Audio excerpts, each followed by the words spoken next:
Welcome to the Best 5-Minute Wine Podcast. I'm your host, Forrest Kelly. From the seed to the glass, wine has a past. Our aim at the Best 5-Minute Wine Podcast is to look for adventure at wineries around the globe. After all, great minds think alike. Let's start the adventure. Our featured winery is... In this episode, we head to the state with the first ever Kentucky Fried Chicken. No, it's not Kentucky.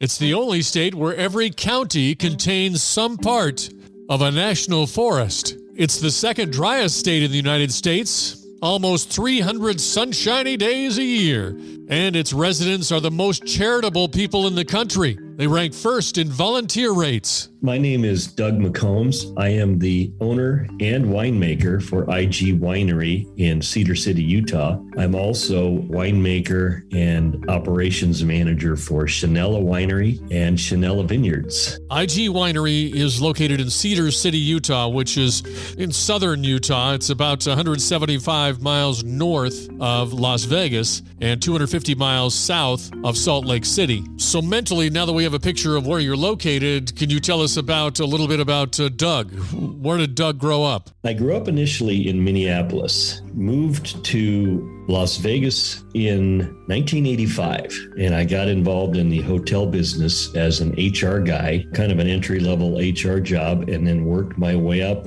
in 35 years to the senior HR positions at different properties up and down the Las Vegas Strip. It was because of that, I think, that I was exposed and then got interested. Did that interest come from your schooling or what you went to college for, or just natural curiosity? Yeah, natural curiosity. I went to school for political science of all things. Was exposed to the world of wine through food and beverage directors and through brokers who came in to pitch their products. And I began to get real curious about what all the excitement was about. And then I had a buddy who took me out to Napa a few times and just kind of got hooked on the world of wine, but really from a consumption standpoint.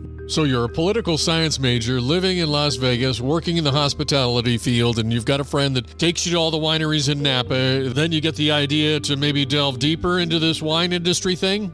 Yep.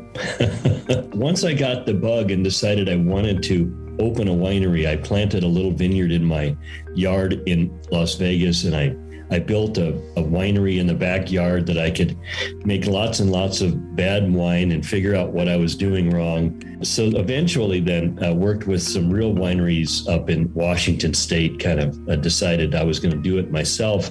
My wife and I looked around for properties in Napa, Sonoma, even Washington, but that was the big pond. We were little fish. So we decided to go to Utah because Utah has about 5 million annual visitors, probably more than that now, to all the parks and things. And so there were no wineries, none in the southern end of the state. So we decided it was close to home and a tourist market ripe for picking, and that's exactly what we did. Yeah, very smart idea. And looking at the recent statistics, going to travel.utah.gov, Utah welcomed almost 17 million visitors in 2020. IG Winery, my winery, does not own any land. We buy our grapes from others. Okay. On the IG side of it, I don't have to be in the farming business, right? I can buy the product I need, and somebody else has to worry about those dry summers and the heat and the early frosts and all the kind of things that get you in the farming world. Let me go back for just a second. IG Winery, I forgot to ask you, how did that come about, the name? Well, originally it was Iron Gate Winery because we were located behind the Iron Gate Bed and Breakfast in Cedar City. Very early, like middle of 2012, we got a letter from some winery in New Zealand that told us they had the rights to Iron Gate in the U.S. And so being a new upstart company with no money, we didn't want to pick a fight. So we just dropped Iron Gate and became IG. And then a few years after that, we trademarked the name Instant Gratification. IG. So this is before Instagram, right? Right. You could actually kind of turn the tables on somebody else. Right. Well, now that Instagram is so popular and it's getting referred to as IG more and more frequently, we just kind of smile and go along with it. Thank you for listening. I'm Forrest Kelly. This episode of the Best 5-Minute Wine Podcast was produced by iHizzle.